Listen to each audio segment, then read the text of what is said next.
Halo, shalom, salam sejahtera dalam Tuhan Yesus Kristus. Pada video kali ini, saya akan mereaction salah satu video daripada pendeta Yandi Manobe yang menjelaskan tentang terkadang kita lihat orang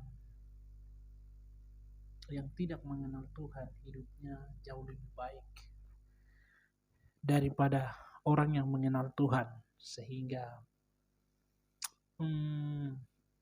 bisa saja muncul kecemburuan yang terjadi. Videonya seperti berikut ini. Karena itu, cari Tuhan jangan sekedar untuk sehat saja. Tuhan datang ke dunia bukan untuk bikin orang sakit jadi sembuh, walaupun bisa dia buat, tapi bukan itu tujuannya. Ada banyak orang yang tidak kenal Tuhan malah lebih sehat dari kita. Yang biasa minum cap tikus itu dia minum dari 3 hari lalu sampai tadi pagi istirahat sedikit baru minum, dia tidak tahu sakit. Kita yang mengaku percaya Tuhan ini duduk di dekat situ kok ada kena embun sedikit pulang pilek. Jangan ukur Tuhan hanya dengan kesembuhan. Jangan cari Tuhan hanya untuk dapat kekayaan. Tuhan datang ke dunia bukan untuk bikin orang miskin jadi kaya, walaupun bisa dia buat, tapi bukan itu yang utama. Ada banyak orang yang tidak kenal Tuhan malah lebih kaya dari kita. Itu koruptor, orang itu kaya-kaya semua. Dorang punya rumah 2, 3, 4, 5, sampai tidak suka tinggal di rumah, dorang tinggal di penjara sana.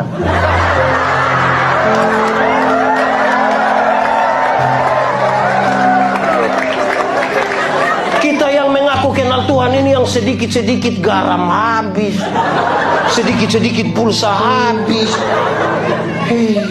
Mau beli baju saja untuk pasca pakai tanya dia itu, mas, yo bisa bayar 6 kali. Kalau kita perhatikan video itu begitu lucu dan semua orang tertawa, dan memang benar kenyataan hidup. Kita melihat bagaimana kadang orang yang mengenal Tuhan itu hidupnya kadang lebih susah daripada orang yang tidak mengenal Tuhan. Sepertinya orang yang mengenal Tuhan itu hidupnya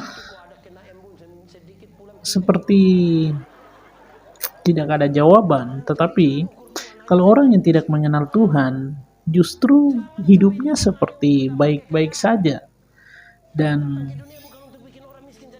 seperti penjelasan Pak Pendeta tadi mengenai hal itu, bahwa sepertinya orang yang tidak mengenal Tuhan jauh lebih baik daripada orang yang mengenal Tuhan. Intinya di sini bahwa jangan sampai kita mengikut Tuhan itu karena kita ingin kaya. Itu salah. Kalau kita mengikut Tuhan lalu kita mau hidup kita baik-baik saja, Yesus tidak pernah berjanji bahwa waktu kamu ikut saya, kamu punya hidup akan baik-baik saja. Tapi dia berkata, aku akan menyertai kamu senantiasa sampai kepada akhir zaman. Di dalam situasi sesulit apapun, percayalah bahwa dia tetap ada. Yesus bilang, segala kuasa di surga dan di bumi telah diberikan kepadaku. Karena itu, maka ayat ini menjelaskan bahwa segala kuasa sudah diberikan kepada Yesus, apalagi yang kita takutkan. Dan Tuhan memberkati mereka yang punya masalah, Tuhan memberkati mereka yang punya beban hidup. Saya percaya Tuhan akan menolong kamu dalam segala hal. Dan kalau sehari ini kamu sedang mendapatkan masalah, percayalah dan berdoalah kepada Allah, Dia akan memberkatimu. Tuhan memberkati saudara sekalian. Amin.